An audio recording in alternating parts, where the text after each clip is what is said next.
आंखें बंद कीजिए, एक गहरी सांस लीजिए और अपने मन को सभी चिंताओं से मुक्त कर दीजिए। क्योंकि आज आप इस वीडियो पर आ गए हैं तो समझ लीजिए आपकी किस्मत बदलने वाली है। क्योंकि आज जो मंत्र आप सुनने जा रहे हैं वह मंत्र हर किसी तक नहीं पहुंचता। यह उसी तक पहुंचता है जिसके जीवन में दैविक चक्र सक्रिय हो चुका होता है। और आज समझ लीजिए आपका दैविक चक्र सक्रिय हो चुका है, इसलिए इस वीडियो को छोड़कर जाने की भूल मत करना। आज आप सुनने जा रहे हैं जगत के पालनहार श्री हरि विष्णु, धन की देवी माता लक्ष्मी और देवताओं के कोषाध्यक्ष कुबेर जी, इन तीनों की संयुक्त कृपा अब आपके जीवन की ओर बढ़ चुकी है। साधकों, आज यह समझ लीजिए कि आपके ऊपर स्वयं भगवान विष्णु, माता लक्ष्मी और कुबेर महाराज की दिव्य दृष्टि पड़ चुकी है। कल्पना कीजिए, दिव्य लोक से एक स्वर्णिम प्रकाश फैल रहा है। भगवान विष्णु शंख और चक्र धारण किए हुए आपके जीवन में स्थिरता, सुरक्षा और धर्म का आशीर्वाद दे रहे हैं। माता लक्ष्मी करुणा भरी मुस्कान के साथ आप पर अपनी कृपा बरसा रही हैं और कुबेर जी आपके हर उस कांटे, हर उस दर्द को काट रहे हैं जो सालों से आपको रोक रहा था। कहा जाता है जो व्यक्ति श्रद्धा और विश्वास के साथ इस मंत्र का पूर्ण 108 बार श्रवण कर लेता है तो उसे करोड़पति और सफल व्यक्ति बनने से कोई भी शक्ति रोक नहीं सकती। धन के नए स्रोत खुलने लगते हैं, रुका हुआ पैसा चल पड़ता है, कर्ज की बाधाएं धीरे धीरे समाप्त होने लगती हैं, परिवार में सुख, शांति, समृद्धि और आरोग्य का वास होता है। साधकों, अगर आज आप अपनी जिंदगी बदलना चाहते हैं तो इस मंत्र को पूरा 108 बार अवश्य श्रवण करें। किंतु एक बात सदा ध्यान रखिए, इस मंत्र का श्रवण पूरा 108 बार करना अत्यंत आवश्यक है। यदि मंत्र का श्रवण आधा अधूरा किया गया तो उसकी प्रभावशीलता भी उतनी ही कम हो जाती है। इसलिए आपसे विनम्र निवेदन है, यदि आप यहां तक पहुंचे हैं तो कृपया इस मंत्र का श्रवण बीच में छोड़कर ना जाएं। इसे आधा अधूरा ना सुने। पूर्ण एकाग्रता, अटूट श्रद्धा और शांत मन के साथ इस मंत्र का पूरा 108 बार श्रवण कीजिए। तो आइए अब हम मंत्र श्रवण आरंभ करते हैं। ओम श्रीं ह्रीं क्लीं श्रीधराय रत्नकोशाय नमः। ओम श्रीं ह्रीं क्लीं श्रीधराय रत्नकोशाय नमः। ओम श्रीं ह्रीं क्लीं श्रीधराय रत्नकोशाय नमः। ओम श्रीं ह्रीं क्लीं श्रीधराय रत्नकोशाय नमः। ओम श्रीं ह्रीं क्लीं श्रीधराय रत्नकोशाय नमः। ओम श्रीं ह्रीं क्लीं श्रीधराय रत्नकोशाय नमः। ओम श्रीं ह्रीं क्लीं श्रीधराय रत्नकोशाय नमः। ओम श्रीं ह्रीं क्लीं श्रीधराय रत्नकोशाय नमः। ओम श्रीं ह्रीं क्लीं श्रीधराय रत्नकोशाय नमः। ओम श्रीं ह्रीं क्लीं श्रीधराय रत्नकोशाय नमः। ओम श्रीं ह्रीं क्लीं श्रीधराय रत्नकोशाय नमः। ओम श्रीं ह्रीं क्लीं श्रीधराय रत्नकोशाय नमः। ओम श्रीं ह्रीं क्लीं श्रीधराय रत्नकोशाय नमः। ओम श्रीं ह्रीं क्लीं श्रीधराय रत्नकोशाय नमः। ओम श्रीं ह्रीं क्लीं श्रीधराय रत्नकोशाय नमः। ओम श्रीं ह्रीं क्लीं श्रीधराय रत्नकोशाय नमः। ओम श्रीं ह्रीं क्लीं श्रीधराय रत्नकोशाय नमः। ओम श्रीं ह्रीं क्लीं श्रीधराय रत्नकोशाय नमः। ओम श्रीं ह्रीं क्लीं श्रीधराय रत्नकोशाय नमः। ओम श्रीं ह्रीं क्लीं श्रीधराय रत्नकोशाय नमः। ओम श्रीं ह्रीं क्लीं श्रीधराय रत्नकोशाय नमः। ॐ श्रीं ह्रीं क्लीं श्रीधराय रत्नकोशाय नमः। ॐ श्रीं ह्रीं क्लीं श्रीधराय रत्नकोशाय नमः। ॐ श्रीं ह्रीं क्लीं श्रीधराय रत्नकोशाय नमः। ॐ श्रीं ह्रीं क्लीं श्रीधराय रत्नकोशाय नमः। ॐ श्रीं ह्रीं क्लीं श्रीधराय रत्नकोशाय नमः। ॐ श्रीं ह्रीं क्लीं श्रीधराय रत्नकोशाय नमः। ॐ श्रीं ह्रीं क्लीं श्रीधराय रत्नकोशाय नमः। ॐ श्रीं ह्रीं क्लीं श्रीधराय रत्नकोशाय नमः। ॐ श्रीं ह्रीं क्लीं श्रीधराय रत्नकोशाय नमः। ॐ श्रीं ह्रीं क्लीं श्रीधराय रत्नकोशाय नमः। ॐ श्रीं ह्रीं क्लीं श्रीधराय रत्नकोशाय नमः। ॐ श्रीं ह्रीं क्लीं श्रीधराय रत्नकोशाय नमः। ॐ श्रीं ह्रीं क्लीं श्रीधराय रत्नकोशाय नमः। ॐ श्रीं ह्रीं क्लीं श्रीधराय रत्नकोशाय नमः।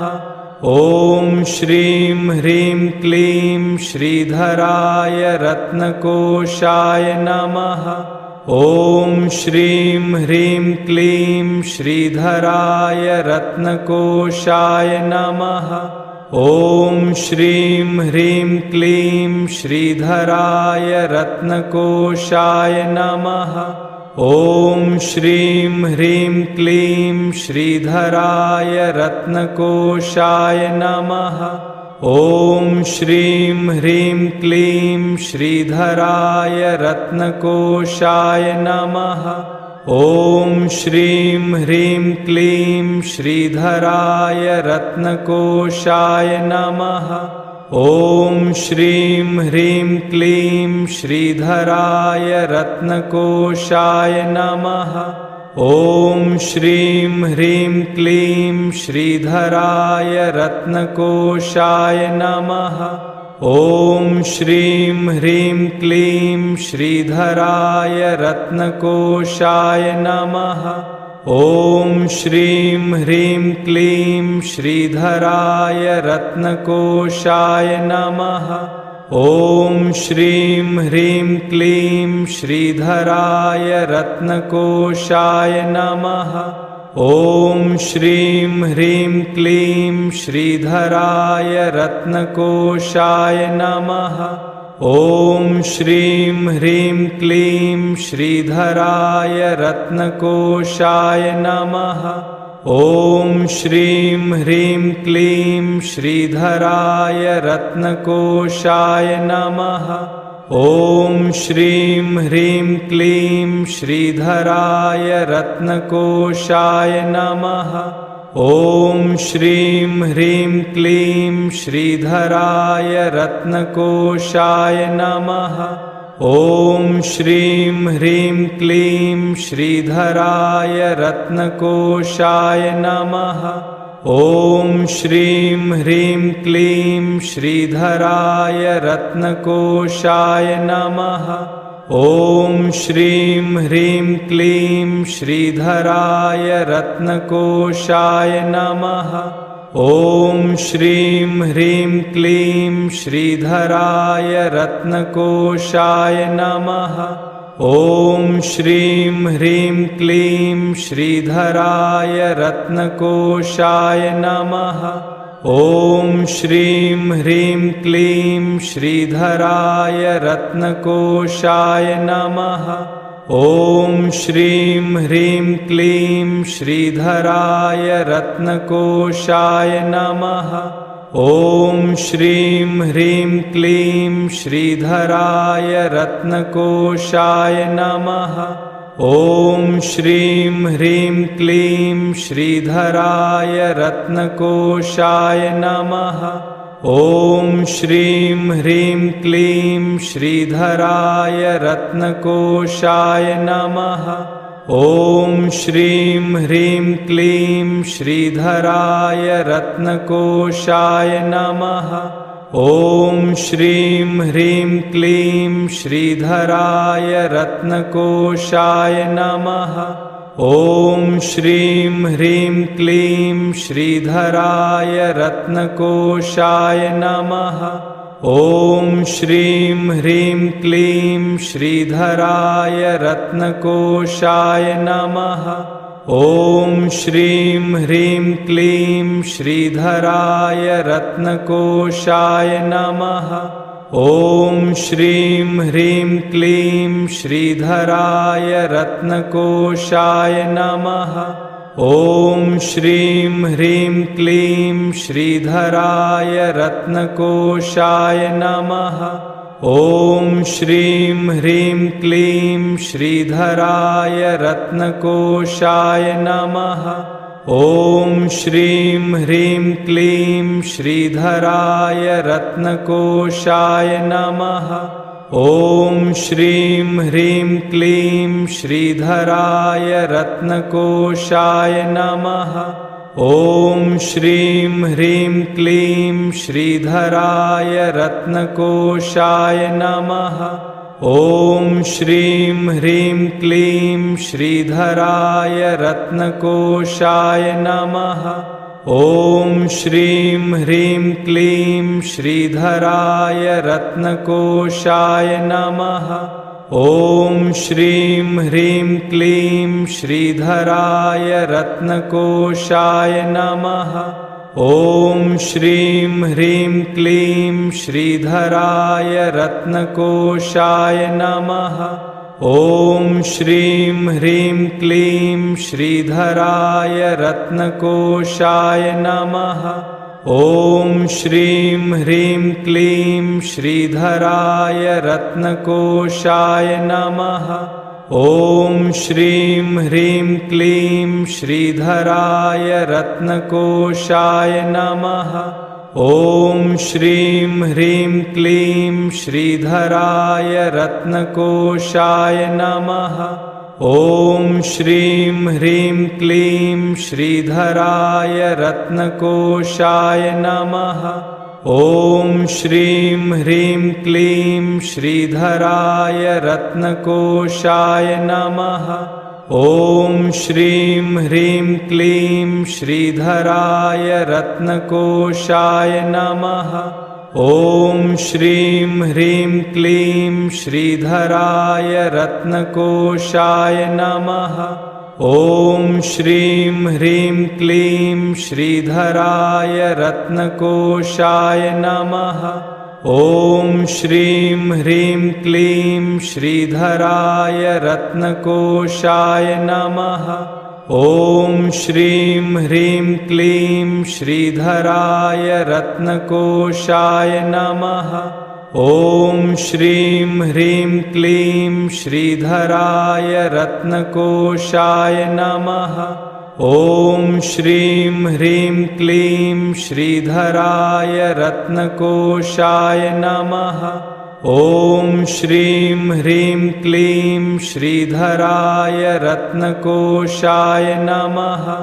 ॐ श्रीं ह्रीं क्लीं श्रीधराय रत्नकोशाय नमः। ॐ श्रीं ह्रीं क्लीं श्रीधराय रत्नकोशाय नमः। ॐ श्रीं ह्रीं क्लीं श्रीधराय रत्नकोशाय नमः। ॐ श्रीं ह्रीं क्लीं श्रीधराय रत्नकोशाय नमः। ॐ श्रीं ह्रीं क्लीं श्रीधराय रत्नकोशाय नमः। ॐ श्रीं ह्रीं क्लीं श्रीधराय रत्नकोशाय नमः।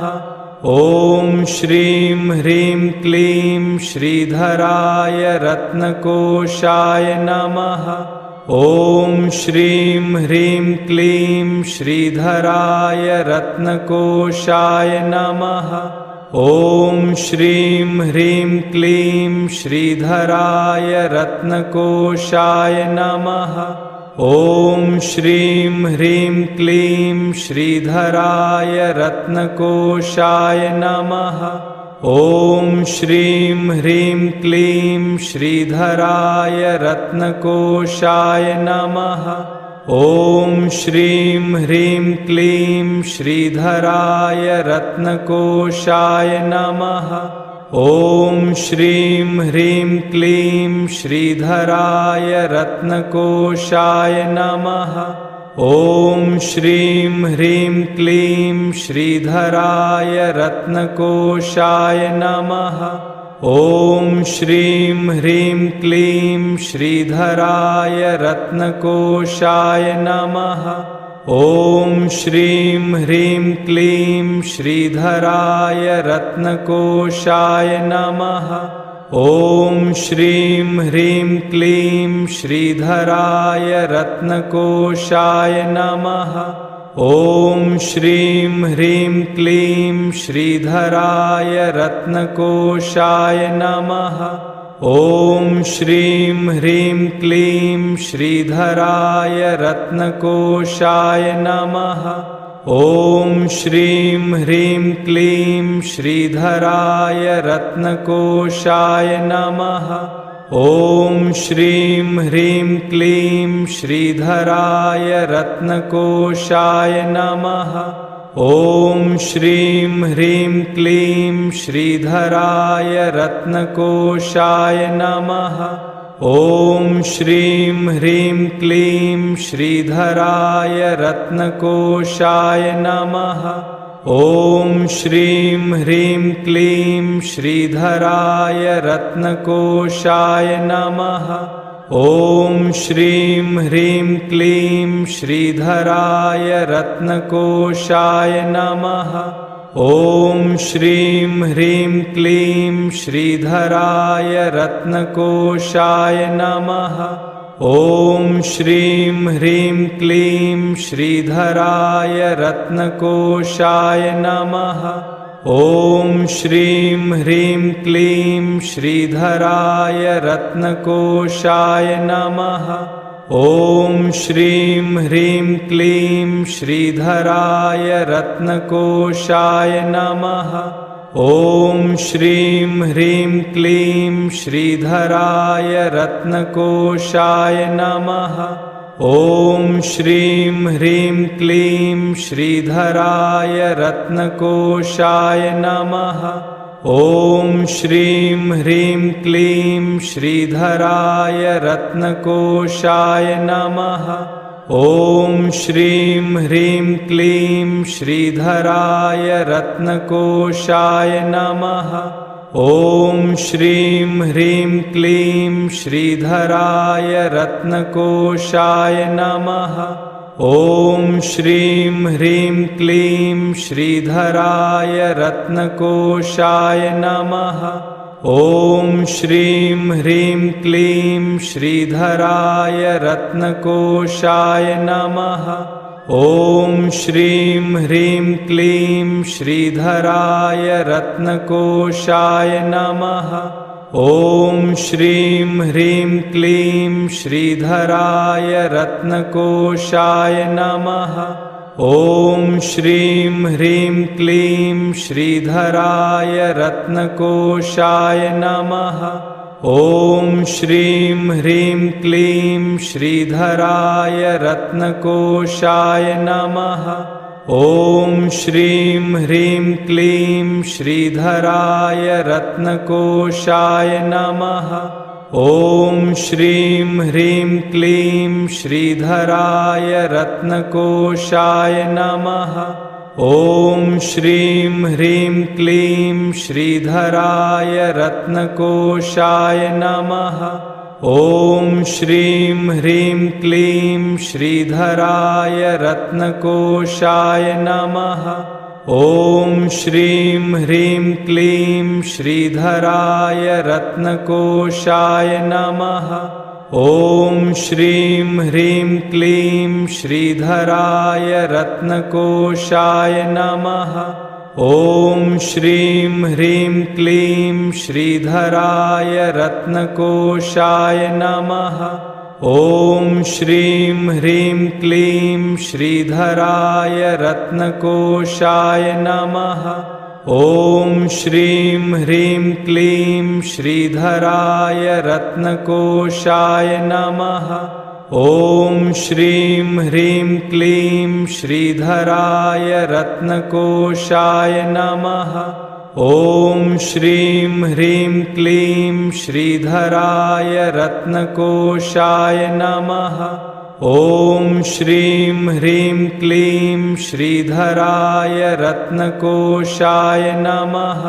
ॐ श्रीं ह्रीं क्लीं श्रीधराय रत्नकोशाय नमः। ॐ श्रीं ह्रीं क्लीं श्रीधराय रत्नकोशाय नमः। ॐ श्रीं ह्रीं क्लीं श्रीधराय रत्नकोशाय नमः। ॐ श्रीं ह्रीं क्लीं श्रीधराय रत्नकोशाय नमः। ॐ श्रीं ह्रीं क्लीं श्रीधराय रत्नकोशाय नमः। ॐ श्रीं ह्रीं क्लीं श्रीधराय रत्नकोशाय नमः। ॐ श्रीं ह्रीं क्लीं श्रीधराय रत्नकोशाय नमः। ॐ श्रीं ह्रीं क्लीं श्रीधराय रत्नकोशाय नमः। ॐ श्रीं ह्रीं क्लीं श्रीधराय रत्नकोशाय नमः। ॐ श्रीं ह्रीं क्लीं श्रीधराय रत्नकोशाय नमः। ॐ श्रीं ह्रीं क्लीं श्रीधराय रत्नकोशाय नमः। ॐ श्रीं ह्रीं क्लीं श्रीधराय रत्नकोशाय नमः। ॐ श्रीं ह्रीं क्लीं श्रीधराय रत्नकोशाय नमः। ॐ श्रीं ह्रीं क्लीं श्रीधराय रत्नकोशाय नमः। ॐ श्रीं ह्रीं क्लीं श्रीधराय रत्नकोशाय नमः। ॐ श्रीं ह्रीं क्लीं श्रीधराय रत्नकोशाय नमः। ॐ श्रीं ह्रीं क्लीं श्रीधराय रत्नकोशाय नमः। ॐ श्रीं ह्रीं क्लीं श्रीधराय रत्नकोशाय नमः। ॐ श्रीं ह्रीं क्लीं श्रीधराय रत्नकोशाय नमः। ॐ श्रीं ह्रीं क्लीं श्रीधराय रत्नकोशाय नमः। ॐ श्रीं ह्रीं क्लीं श्रीधराय रत्नकोशाय नमः। ॐ श्रीं ह्रीं क्लीं श्रीधराय रत्नकोशाय नमः। ॐ श्रीं ह्रीं क्लीं श्रीधराय रत्नकोशाय नमः। ॐ श्रीं ह्रीं क्लीं श्रीधराय रत्नकोशाय नमः। ॐ श्रीं ह्रीं क्लीं श्रीधराय रत्नकोशाय नमः। ॐ श्रीं ह्रीं क्लीं श्रीधराय रत्नकोशाय नमः। ॐ श्रीं ह्रीं क्लीं श्रीधराय रत्नकोशाय नमः। ॐ श्रीं ह्रीं क्लीं श्रीधराय रत्नकोशाय नमः। ॐ श्रीं ह्रीं क्लीं श्रीधराय रत्नकोशाय नमः। ॐ श्रीं ह्रीं क्लीं श्रीधराय रत्नकोशाय नमः। ॐ श्रीं ह्रीं क्लीं श्रीधराय रत्नकोशाय नमः। ॐ श्रीं ह्रीं क्लीं श्रीधराय रत्नकोशाय नमः। ॐ श्रीं ह्रीं क्लीं श्रीधराय रत्नकोशाय नमः। ॐ श्रीं ह्रीं क्लीं श्रीधराय रत्नकोशाय नमः। ॐ श्रीं ह्रीं क्लीं श्रीधराय रत्नकोशाय नमः। ॐ श्रीं ह्रीं क्लीं श्रीधराय रत्नकोशाय नमः। ॐ श्रीं ह्रीं क्लीं श्रीधराय रत्नकोशाय नमः। ॐ श्रीं ह्रीं क्लीं श्रीधराय रत्नकोशाय नमः। ॐ श्रीं ह्रीं क्लीं श्रीधराय रत्नकोशाय नमः। ॐ श्रीं ह्रीं क्लीं श्रीधराय रत्नकोशाय नमः। ॐ श्रीं ह्रीं क्लीं श्रीधराय रत्नकोशाय नमः। ॐ श्रीं ह्रीं क्लीं श्रीधराय रत्नकोशाय नमः। ॐ श्रीं ह्रीं क्लीं श्रीधराय रत्नकोशाय नमः। ॐ श्रीं ह्रीं क्लीं श्रीधराय रत्नकोशाय नमः। ॐ श्रीं ह्रीं क्लीं श्रीधराय रत्नकोशाय नमः। ॐ श्रीं ह्रीं क्लीं श्रीधराय रत्नकोशाय नमः। ॐ श्रीं ह्रीं क्लीं श्रीधराय रत्नकोशाय नमः। ॐ श्रीं ह्रीं क्लीं श्रीधराय रत्नकोशाय नमः।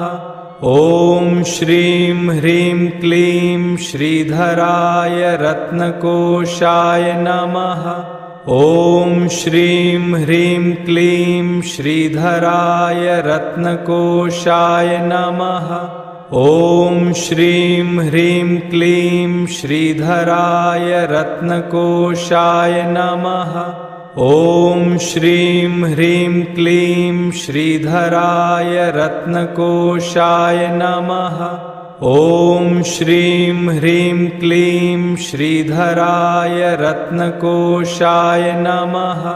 ॐ श्रीं ह्रीं क्लीं श्रीधराय रत्नकोशाय नमः। ॐ श्रीं ह्रीं क्लीं श्रीधराय रत्नकोशाय नमः। ॐ श्रीं ह्रीं क्लीं श्रीधराय रत्नकोशाय नमः। ॐ श्रीं ह्रीं क्लीं श्रीधराय रत्नकोशाय नमः। ॐ श्रीं ह्रीं क्लीं श्रीधराय रत्नकोशाय नमः। ॐ श्रीं ह्रीं क्लीं श्रीधराय रत्नकोशाय नमः। ॐ श्रीं ह्रीं क्लीं श्रीधराय रत्नकोशाय नमः। ॐ श्रीं ह्रीं क्लीं श्रीधराय रत्नकोशाय नमः। ॐ श्रीं ह्रीं क्लीं श्रीधराय रत्नकोशाय नमः। ॐ श्रीं ह्रीं क्लीं श्रीधराय रत्नकोशाय नमः। ॐ श्रीं ह्रीं क्लीं श्रीधराय रत्नकोशाय नमः। ॐ श्रीं ह्रीं क्लीं श्रीधराय रत्नकोशाय नमः। ॐ श्रीं ह्रीं क्लीं श्रीधराय रत्नकोशाय नमः। ॐ श्रीं ह्रीं क्लीं श्रीधराय रत्नकोशाय नमः। ॐ श्रीं ह्रीं क्लीं श्रीधराय रत्नकोशाय नमः। ॐ श्रीं ह्रीं क्लीं श्रीधराय रत्नकोशाय नमः। ॐ श्रीं ह्रीं क्लीं श्रीधराय रत्नकोशाय नमः। ॐ श्रीं ह्रीं क्लीं श्रीधराय रत्नकोशाय नमः। ॐ श्रीं ह्रीं क्लीं श्रीधराय रत्नकोशाय नमः। ॐ श्रीं ह्रीं क्लीं श्रीधराय रत्नकोशाय नमः। ॐ श्रीं ह्रीं क्लीं श्रीधराय रत्नकोशाय नमः। ॐ श्रीं ह्रीं क्लीं श्रीधराय रत्नकोशाय नमः। ॐ श्रीं ह्रीं क्लीं श्रीधराय रत्नकोशाय नमः।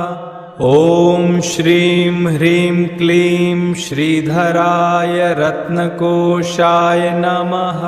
ॐ श्रीं ह्रीं क्लीं श्रीधराय रत्नकोशाय नमः। ॐ श्रीं ह्रीं क्लीं श्रीधराय रत्नकोशाय नमः। ॐ श्रीं ह्रीं क्लीं श्रीधराय रत्नकोशाय नमः। ॐ श्रीं ह्रीं क्लीं श्रीधराय रत्नकोशाय नमः। ॐ श्रीं ह्रीं क्लीं श्रीधराय रत्नकोशाय नमः। ॐ श्रीं ह्रीं क्लीं श्रीधराय रत्नकोशाय नमः। ॐ श्रीं ह्रीं क्लीं श्रीधराय रत्नकोशाय नमः। ॐ श्रीं ह्रीं क्लीं श्रीधराय रत्नकोशाय नमः। ॐ श्रीं ह्रीं क्लीं श्रीधराय रत्नकोशाय नमः। ॐ श्रीं ह्रीं क्लीं श्रीधराय रत्नकोशाय नमः। ॐ श्रीं ह्रीं क्लीं श्रीधराय रत्नकोशाय नमः। ॐ श्रीं ह्रीं क्लीं श्रीधराय रत्नकोशाय नमः। ॐ श्रीं ह्रीं क्लीं श्रीधराय रत्नकोशाय नमः। ॐ श्रीं ह्रीं क्लीं श्रीधराय रत्नकोशाय नमः। ॐ श्रीं ह्रीं क्लीं श्रीधराय रत्नकोशाय